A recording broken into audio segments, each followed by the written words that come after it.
Let's start the new chapter functions. तो functions को समझने से पहले हम बात करेंगे Cartesian product of two sets. दो सेट्स का कार्टेशियन प्रोडक्ट क्या होता है उसे बोलते हैं A cross B. A cross B, this is not A into B, this is A cross B. A cross B का मतलब होता है एक ऐसा सेट जिसमें होते हैं ऑर्डर्ड पेयर्स। ऑर्डर्ड पेयर मतलब ऑर्डर्ड मतलब ऑर्डरिंग इंपॉर्टेंट एंड पेयर मतलब दो एलिमेंट्स इस फॉर्म के ए कॉमा बी। ये देखिए, ये है ऑर्डर्ड पेयर। इसमें फर्स्ट एलिमेंट ए है और सेकंड बी है, सच दैट ये जो फर्स्ट एलिमेंट ए है ये सेट ए का ही एलिमेंट हो सकता है। तो इस सेट के अंदर खूब सारे ऑर्डर्ड पेयर्स होंगे जिसमें first entry will comes from set A and second entry comes from set B. तो जितने ऑर्डर्ड पेयर बन सकते हैं वो कंप्लीट सेट कहलाता है A cross B. So A cross B is the set of all ordered pairs of the form A comma B such that the first entry A comes from set A and second entry B comes from set B. Clear? Let's take for an example. हमारे पास एक set A है जिसमें elements हैं 1 2 3 and we have set B in which the elements are P and Q. तो number of elements यहां पर 3 हैं और इसमें number of elements 2 हैं। अब हमें तैयार करना है A क्रॉस B। तो A क्रॉस B जो सेट आएगा उसमें फर्स्ट एंट्री आनी चाहिए A से, यानी हम ले लेते हैं 1 comma P, then 1 comma Q, next is 2 comma P, 2 comma Q and 3 comma P and 3 comma Q। ये देखिए, ये जो एलिमेंट्स हैं ये सारे एलिमेंट्स हैं A क्रॉस B में, जिसमें ये सब हैं ऑर्डर्ड पेयर। यानी 1 पहले लिखना है और P बाद में लिखना है। We cannot swap their positions because ordering is important. Clear? तो ये होता है हमारा A क्रॉस B का सेट। अगर कोई बोले B क्रॉस A लिखना हो तो B क्रॉस A में सबसे पहले हम एलिमेंट जो लेंगे वो B सेट से लेंगे, तो वो आएगा P comma 1, P comma 2, P comma 3 या फिर Q comma 1, Q comma 2 and Q comma 3।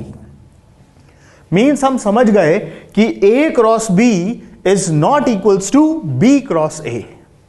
ठीक है, means A cross B is not equal to B cross A।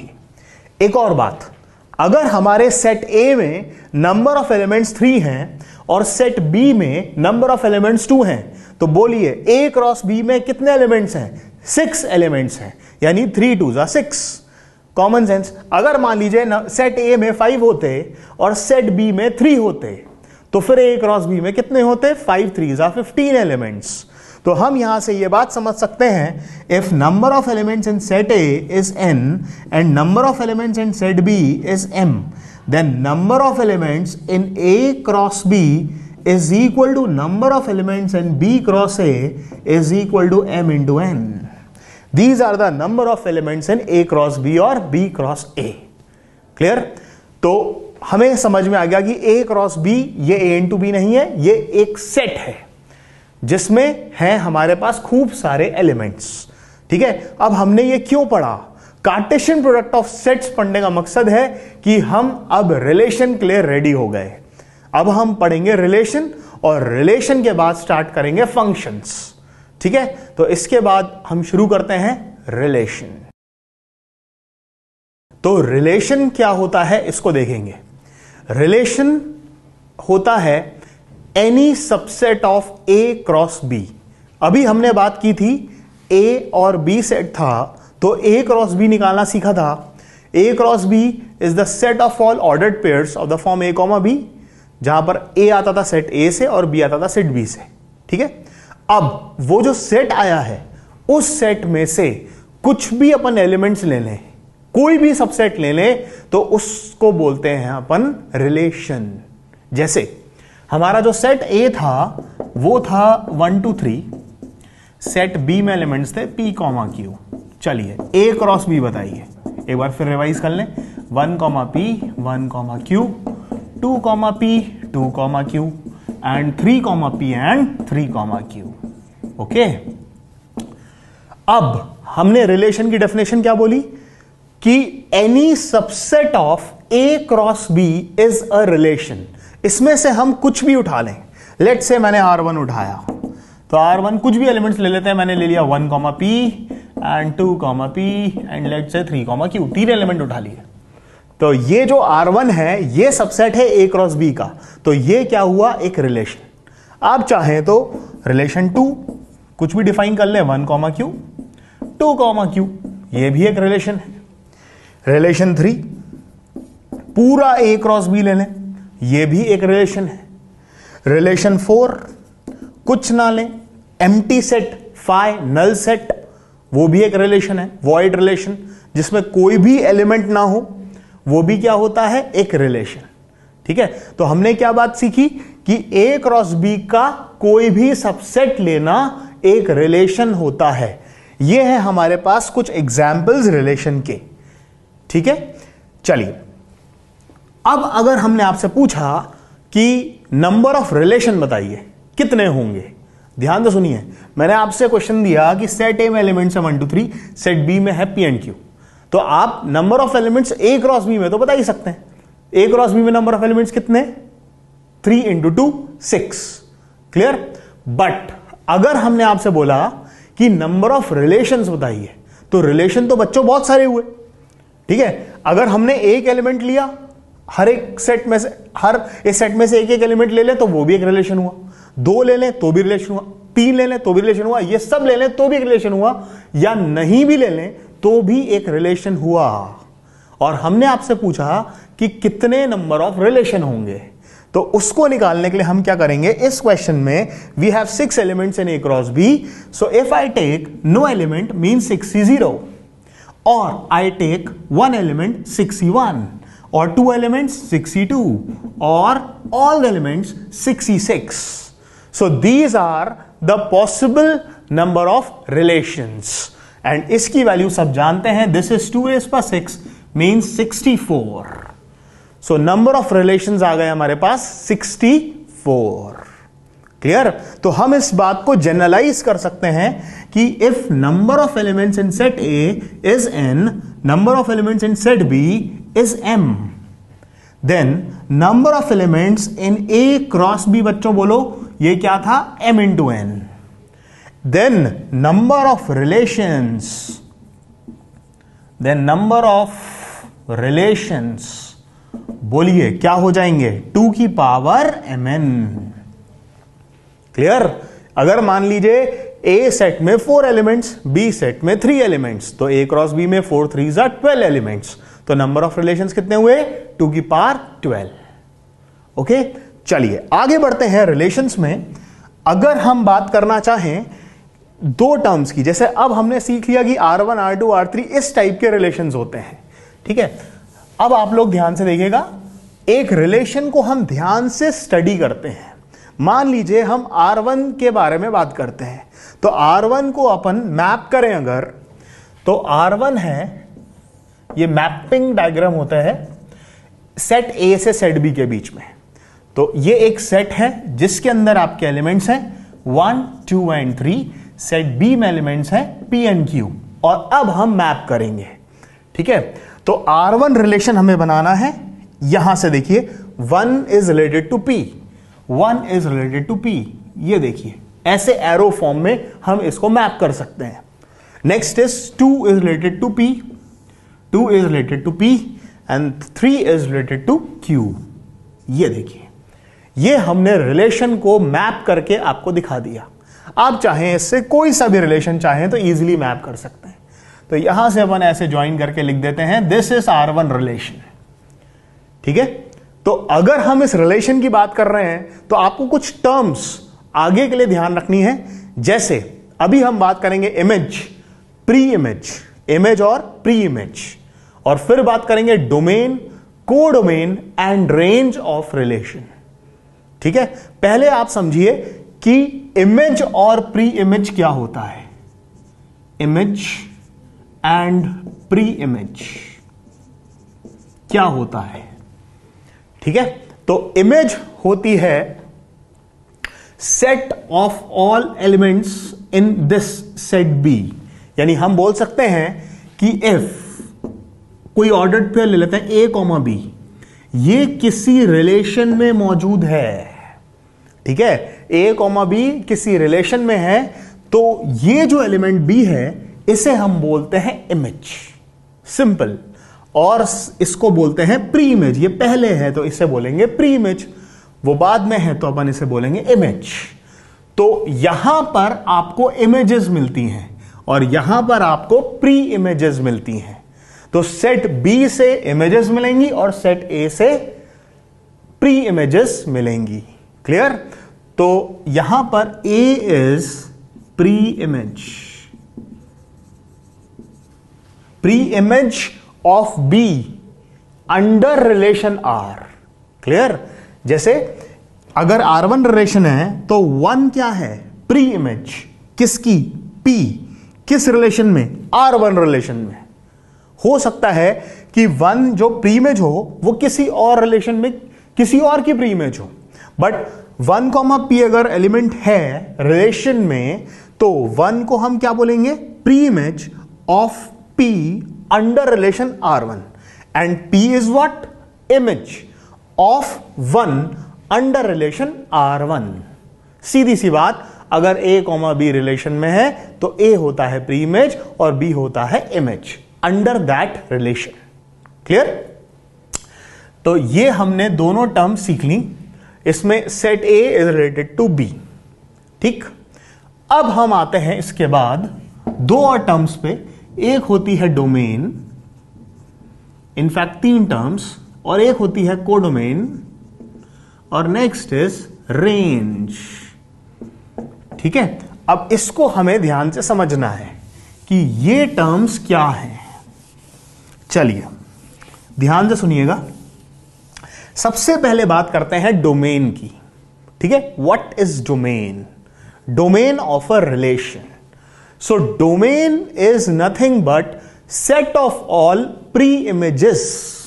Domain is set of all pre images. ठीक है, और codomain क्या होती है? If set A is related to set B, this is R sign. If set A is related to set B, then complete set B is codomain of the relation. ठीक है, अगर set A और set B एक दूसरे से related हैं तो हमेशा आप आंख बंद करके बोल देना कि सेट B ही क्या है? अपनी कोडोमेन। जो बाद वाला सेट है उसी को क्या लेना है? Codomain. Simple. Codomain is like box, a set which is used to hold all the elements of a range. मतलब कोडोमेन सिर्फ एक सेट है या एक बॉक्स है, एक कंटेनर है जिसके अंदर रेंज के एलिमेंट्स रखे होते हैं। अब ये रेंज क्या है इसको समझिए। Range is the set of all images.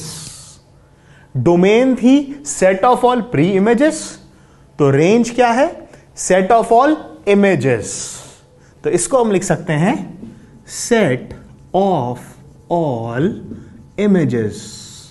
इन टर्म्स को बहुत ध्यान से समझिए, ये सेम टू सेम टर्म्स हमें फंक्शंस में भी अप्लाई करनी है। ठीक है, तो range is set of all images. ठीक है, तो ये P रेंज में है, Q भी रेंज में है। इसका मतलब B क्या था हमारा? कोडोमेन। इसका मतलब range is a subset of codomain. ये ध्यान रखना। रेंज कहां से आएगी? कोडोमेन सेट से। और कोडोमेन आपको पता है एक बॉक्स था which is used to hold all the elements of the range. ठीक है, तो आपको सारी टर्म्स क्लियर हो गई। पहली थी आपकी प्री इमेज, दूसरी थी इमेज, फिर डोमेन, कोडोमेन और रेंज। चलिए, जैसे मान लीजिए ये रिलेशन था R1, तो अगर कोई बोले कि R1 की डोमेन बताओ, डोमेन ऑफ रिलेशन R1, चलिए आपकी टर्न, आप बताएंगे। Set of all pre images, बोलिए 1 2 एंड 3। ओके, 1 2 एंड 3, ये देखिए ये है domain of R1। Then range of R1 बताइए, range of R1 P and Q, set of all images P and Q। और कोडोमेन ऑफ R1 तो आप जानते ही हैं, पूरा set B is this. Clear? यही बात हम R1 की जगह R2 के साथ भी कर सकते हैं। चलिए एक और प्रैक्टिस हो जाएगी। R2 को मैप करते हैं। R2 को अगर अपन मैप करें, ये सेट A है, ये सेट B है, 1 2 3 P एंड Q। ओके, चलिए 1 is related to Q, 1 is related to Q। Next 2 is also related to Q. That's fine. 2 is also related to Q. That's it. ये है हमारा mapping diagram और ये है R2 relation. Now it's your turn. मैं पूछता जाऊंगा, बताते रहिएगा, साथ साथ बोलिएगा वीडियो को देखते हुए। What is 1? 1 is pre-image of what? Q under relation R2. Clear? 2 is what? 2 is what? Pre-image of Q under relation R2. 3 is what? कुछ नहीं। चलो, P is what? कुछ नहीं। What is Q? Image of what? 1 बोल दो या 2 बोल दो, किस रिलेशन में? R2 में। क्लियर? प्री इमेज इमेज अच्छे से याद हो गया। अब बात करते हैं डोमेन, कोडोमेन और रेंज। पहले बताइए इसकी कोडोमेन। कोडोमेन हमेशा क्या होता है? Set B। So codomain of relation R2 is complete set B। Fine. अब बताइए इसकी domain. So domain of relation R2, फटाफट बोलो सब, 1 और 2। This is 1 and 2। ध्यान रखना 3 डोमेन में नहीं है, ठीक है? 3 प्री इमेज नहीं है, मतलब सिर्फ डोमेन में कौन है? 1 और 2। क्लियर? What is range? बोलो, सब लोग बोलो, क्या है रेंज? P और Q की सिर्फ Q? Only Q. Q is only the image. So इसकी रेंज भी क्या है? सिर्फ Q. क्लियर? ओके, अब एक क्वेश्चन करते हैं हम, ध्यान से देखिए क्या दिया है। सेट A दिया है जिसमें एलिमेंट्स है 1 3 5 7 और सेट B में है 2 4 6 8 और A is related to B, A or B means A is related to B such that A is greater than B, where A comes from set A and B comes from set B। ये है आपके पास एक relation. A और B set में ऐसा रिश्ता है कि A B से बड़ा है, यानी A किसका एलिमेंट है? सेट A का। सेट A का एलिमेंट सेट B के एलिमेंट से बड़ा है। ये आपको रिलेशन बनाना है। चलिए, अभी तक का जितना पढ़ा सब कुछ अपन इस क्वेश्चन के थ्रू रिवाइज कर लेते हैं, ठीक है? स्टार्ट करते हैं। सबसे पहले आप मुझे बताएंगे कि क्या आपको A क्रॉस B नजर आ रहा है? यस, A क्रॉस B, इसमें 4 एलिमेंट्स, इसमें 4 हैं, तो 4 4 16 एलिमेंट्स यहां लिखे हैं किसमें? A क्रॉस B में। जैसे एक दो ले लो, 1 2 1 4 एंड सो ऑन। मैं 16 नहीं लिखने वाला, ठीक है? तो A क्रॉस B है हमारे पास 16 एलिमेंट्स, यानी 16 ऑर्डर्ड पेयर्स। अगर मैं आपसे बोलूं कि इन 16 ऑर्डर्ड पेयर्स से आप कितने रिलेशंस बना सकते हैं, यानी इस सेट के आप कितने सबसेट्स बना सकते हैं, तो आप क्या बोलेंगे? 16C0 plus 16C1 plus 16C2 से लेकर 16C16, यानी कितना हो गया? 2 की पावर 16। 2 की power 16 is a very very huge number, ठीक है? इट्स लाइक हजारों लाखों में। तो उन हजारों लाखों में टाइप्स में खूब सारे रिलेशंस हम इससे बना सकते हैं। उन लाखों में जो रिलेशन है उसमें से एक रिलेशन इसने मुझे दिया है कि A B से बड़ा होना चाहिए, ठीक है? तो चलिए सबसे पहले अपन मैप करते हैं इसको। ये देखिए, या अपन इसको पहले रोस्टर फॉर्म में लिखते हैं। रोस्टर फॉर्म में रिलेशन को लिखने के लिए r इक्वल्स टू, ओके, तो 1 इसका एलिमेंट इससे बड़ा होना चाहिए, तो हम 1 तो लेंगे नहीं, 3 से शुरू करते हैं, 3 के साथ बोलो 2, यस, ये एलिमेंट इससे बड़ा लेना है, तो बोलो 3 के साथ 4 नहीं आ रहा, अब 5 के साथ 2, नेक्स्ट बोलो अपने आप 5 के साथ 4, 5 के साथ 6 नहीं लेंगे, नेक्स्ट 7 के साथ 2 4 और 6, 7 2 7 4 और 7 6, ये देखो, ये है रिलेशन। क्या ये जो एलिमेंट्स आए हैं, क्या ये एलिमेंट्स A क्रॉस B से आए हैं? यस ऑफ कोर्स, ठीक है, तो A क्रॉस B सेट में से मैंने कुछ एलिमेंट्स छांट लिए और उसे मैंने रिलेशन में लेकर डाल दिए, और ये है अपना रिलेशन, ठीक है। अब हम इस रिलेशन को मैप करते हैं। हमने आपको बताया था मैपिंग डायग्राम कैसे बनाते हैं। यहां पर एलिमेंट्स लिखते हैं 1 3 5 7 और इधर लिखते हैं 2 4 6 8, ठीक है। ये है अपना रिलेशन R सेट A से B के बीच में, clear, okay. Related 3 is related to 2, तो 3 को 2 से लिंक कर दो ये एरो के थ्रू। 5 is related to 2, 5 is related to 2. Next, 5 is also related to 4. It's fine. 7 is related to 2, 4 and 6. 7 is related to 2, 4, 6. Although it becomes little bit complicated, but this is how this mapping diagram looks. Okay? चलिए, अब बताइए आप, थोड़ा सा revision हो जाए। What is 3? Image की pre-image. 3 is pre-image of 2 under relation R। एक और बताओ, 6 क्या है? इमेज की pre image. 6 is image of 7 under relation R, ठीक है। Image pre image clear, fine. बोलो इसकी डोमेन क्या है? What is the domain of this relation? Domain होता है set of all pre images. तो बोलो डोमेन ऑफ रिलेशन क्या हुई? 1 की सिर्फ 3 5 7, only 3 5 and 7. This is the domain of relation. Fine. Next, range of relation. बोलो फटाफट, range of relation. Range क्या था? Set of all images. तो इसमें images क्या क्या है बच्चों? 2 4 6 8 नहीं है, so 2 4 and 6। और को डोमेन कोई पूछ ले तो वो तो आप समझ ही गए, पूरा सेट B, ये तो हमेशा फिक्स रहेगा। क्लियर? तो अभी तक का मैंने जितना पढ़ाया था सब कुछ इस क्वेश्चन के थ्रू हमारा कवर हो गया। अब हम रेडी हैं फंक्शंस को समझने के लिए, तो चलिए शुरू करते हैं फाइनली फंक्शंस। फंक्शंस, ठीक है। अब यह समझे फंक्शंस क्या होता है, ठीक है। तो इसके लिए फंक्शन एक्चुअली है कुछ नहीं, सिंपली एक रिलेशन है ना, यानी जो रिलेशन हम पढ़ रहे थे उन रिलेशंस में से ही कोई खास रिलेशन फंक्शन है, और उस रिलेशन में क्या खास बात है जिसकी वजह से वो एक फंक्शन है, क्या खास बात है।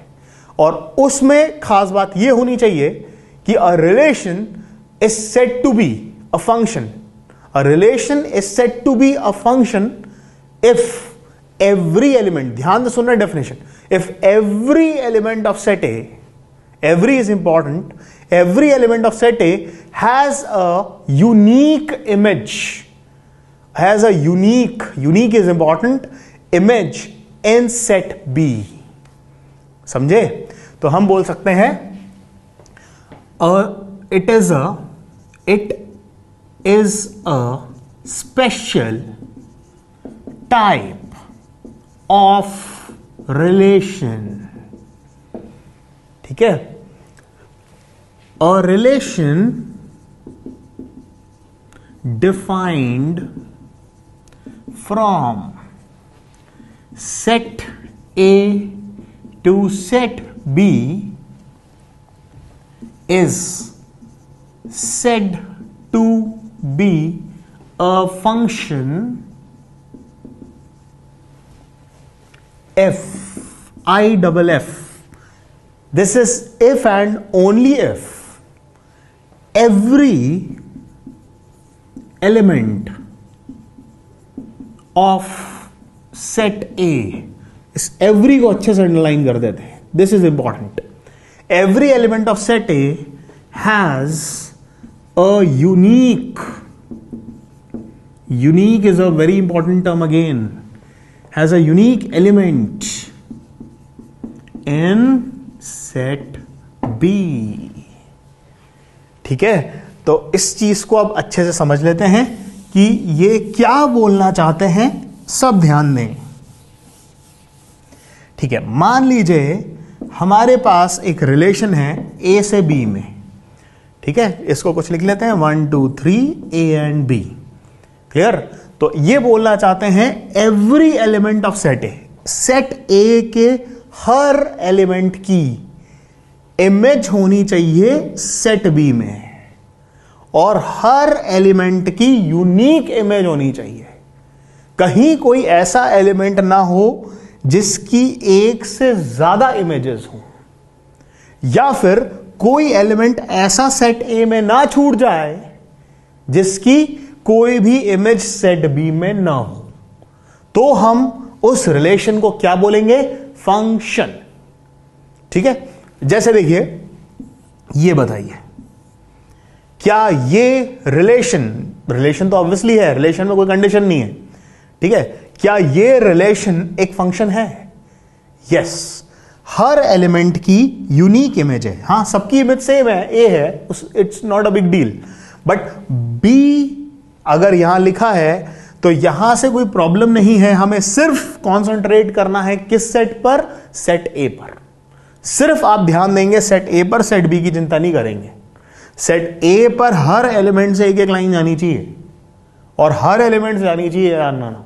ठीक है, तो सबकी इमेज ए है, तो ये डेफिनेटली एक फंक्शन है। ठीक है, अगर हम आपसे बोल दें let's take another example 1 2 3 A and B, बताइए क्या ये फंक्शन है?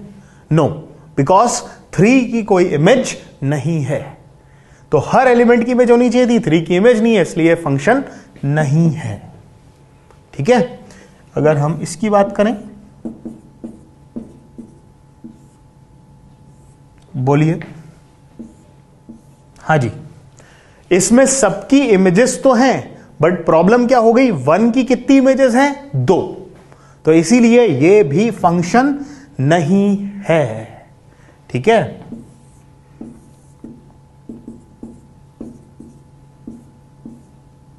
हाँ जी बोलिए, क्या फंक्शन है?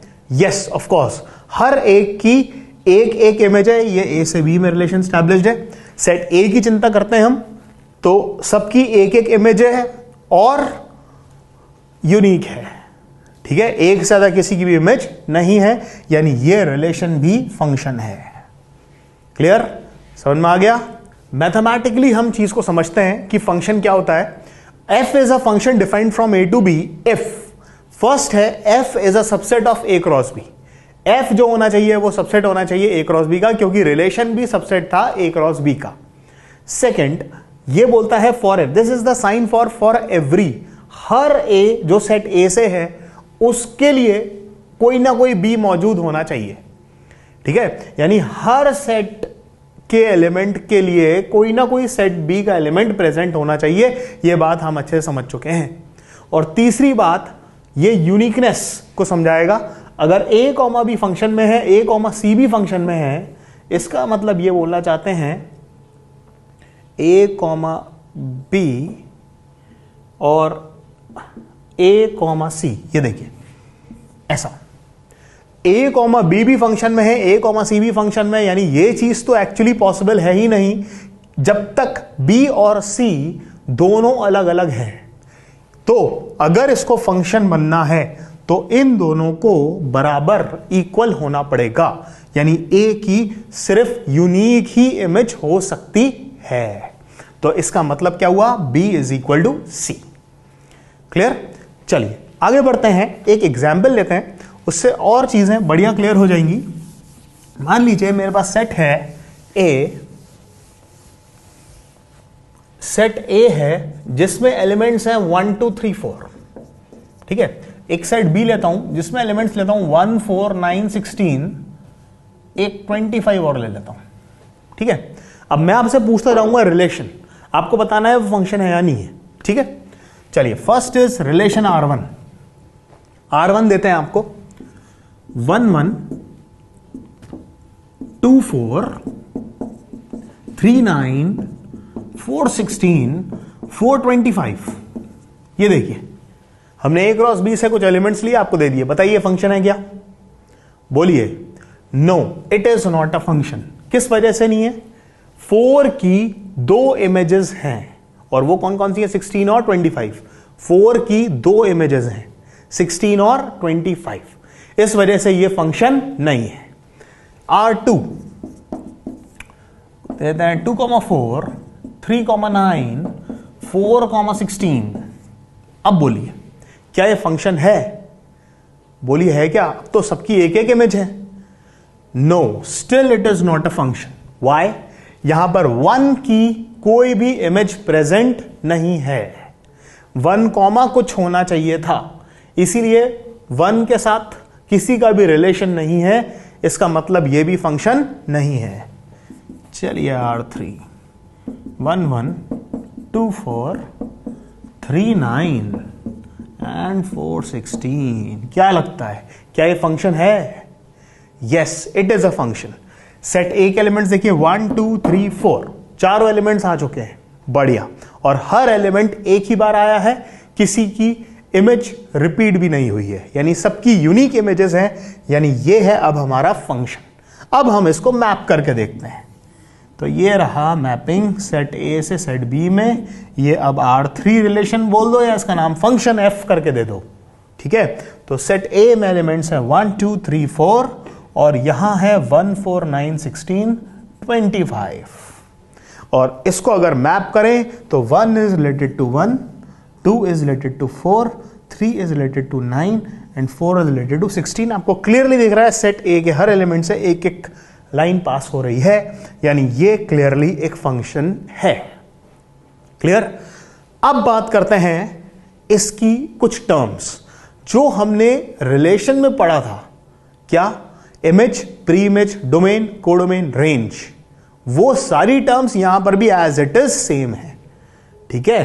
तो सबसे पहले बात करते हैं इमेज और प्री इमेज, रिवाइज करते हैं। बोलिए 2 क्या है? Pre image of 4 under function F। इस फंक्शन में 2 है प्री इमेज और 4 है इमेज। तो 1 2 3 4 पूरा सेट A, अगर फंक्शन की बात हो रही है तो ये सारी क्या है? Pre images. यानी अगर आपको सेट ऑफ प्री इमेजेस निकालनी है और फंक्शन A से B में डिफाइंड है, तो पूरा सेट A ही आपका क्या होता है? सेट ऑफ ऑल इमेजेस, ठीक है। Sorry, pre images, set of all pre images. और सेट B में बोलिए ये इमेजेस क्या हैं? 1 4 9 एंड 16। यस, 25 इमेजेस में नहीं होगा। तो ये हो गई रेंज ऑफ फंक्शन। तो हम बात करते हैं इसकी डोमेन, और वो है पूरा सेट A, यानी 1 2 3 4। अगर कोई बोले रेंज तो वो है 1 4 9 एंड 16, 1 4 9 एंड 16। और अगर कोई बोले कोडोमेन ऑफ फंक्शन, वो तो हम सेट B बोलेंगे ही हमेशा। अगर फंक्शन A से B में डिफाइंड है तो आप आज से याद रख लीजिए, कहीं पर भी ऐसा है function defined from A to B, तो इस सेट A को बोल देना डोमेन हर बार, और इस सेट B को तो बोल देना कोडोमेन, ठीक है। और जो रेंज आएगी वो इसी सेट का कोई सबसेट होगी। हो सकता है कि पूरी कोडोमेन रेंज हो जाए, तो यहां पर भी वो बात हैंडल कर सकते हैं। Range is a subset of codomain. ये देखिए, क्लियर? चलिए, ये सारी टर्म्स हमें क्लियर तो हो गई कि ये सब फंक्शन में भी वही हैं, ठीक है ना। Domain set of all pre images, and range set of all images, and codomain is complete set B, ठीक है। अब थोड़ा इसको अगर अपन फील करें कि ये फंक्शन है क्या, हो क्या रहा है। अगर आप देखें ये फंक्शन, जैसे मैंने आपके सामने लिया है 1 1 2 4 3 9 4 16, क्या फील कर सकते हैं क्या है? ये एक्चुअली स्क्वायर्स हैं। तो हम इस चीज को ऐसे भी समझ सकते हैं, this is fx is equal to x square, f x equal to x square. ठीक है, तो अगर मैं इसमें x की जगह 1 पुट करता हूं तो हमारे पास आता है f ऑफ 1 यानी 1 स्क्वायर यानी 1। x की जगह 2 पुट करते हैं तो f ऑफ 2 2 स्क्वायर यानी 4, x इक्वल टू 3 पर f of 3 square equals to 9, x equals to 4 पर f of 4 square equal to 16। ठीक है, तो फंक्शन होता क्या है actually? Function is like a machine. आप लोगों ने सबने आटा चक्की देखी होगी। आटा चक्की एक मशीन होती है, उसका जो इनपुट होता है और वो हमें कुछ आउटपुट देती है। ठीक है, हम इन जनरल बात करते हैं कि हम आटा पिसवाने जा रहे हैं, पर क्या अपन आटा पिसवाते हैं? नहीं, हम क्या पिसवाते हैं? गेहूं। सो that atta chakki is designed to produce atta and it takes the input as gehun. तो वो क्या करती है? गेहूं यानी व्हीट इनपुट लेती है और हमें आउटपुट में क्या देती है? आटा। That machine is designed to take input as gehun only. ये नहीं है आप उसमें फल सब्जी रखें और आप जूस एक्सपेक्ट करें, है ना, वो मशीन काम ही नहीं करेगी, वो खराब हो जाएगी। ठीक है, तो हर मशीन जो होती है वो किसी ना किसी इनपुट के लिए बनी होती है, जिसको लेकर वो हमें कुछ ना कुछ अच्छा आउटपुट प्रोड्यूस करती है। फंक्शन भी बच्चों वही है। ये जो x की वैल्यूज हम रख रहे हैं ये है इनपुट्स और the domain of our function. ये जो f के अंदर जा रहा है ये सारी चीजें, ये सब क्या है? डोमेन। ये सब हमारी मशीन के लिए बढ़िया है, सब मशीन को पचता है और हमें बढ़िया सा यहां पर आउटपुट, बढ़िया सा मतलब रियल आउटपुट। तो ये जो आउटपुट मिल रहा है ये सब क्या है? रेंज। ठीक है, तो f के अंदर वाला स्टफ x वो है डोमेन और f ऑफ x क्या है? रेंज।